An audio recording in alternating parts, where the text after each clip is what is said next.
এই গরমে অন্য কিছু খেতে ভালো লাগে না, তাই আমি আজকে লাউ দিয়ে ট্যাংরা মাছ রান্না করব।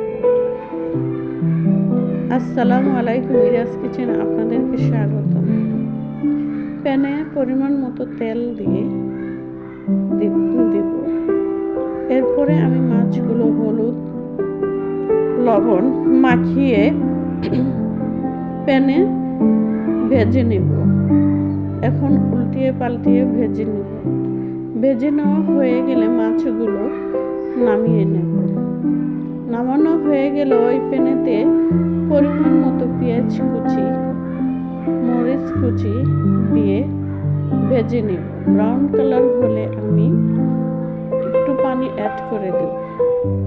এরপরে আমি হলুদের গুঁড়ো, লবণ, আদা রসুন বাটা দিয়ে দেব। দিয়ে কষিয়ে নেব মশলাটা তেল ছাড়া পর্যন্ত। এরপরে আমি লাউয়ের টুকরোগুলো দিয়ে দেব, দিয়ে নেড়ে চেড়ে নেব। এরপরে আমি ঢাকনা দিয়ে আরও কিছুক্ষণ কষিয়ে নেব। কষানো হয়ে গেলে পরিমাণ মতো পানি দেব। পানি দেওয়া হয়ে গেলে এরপর মাছগুলো দিয়ে আমি ঢাকনা দিয়ে আরও 10 মিনিটের মতো রান্না করব। রান্না হয়ে গেলে ধনিয়া ছড়িয়ে দেব।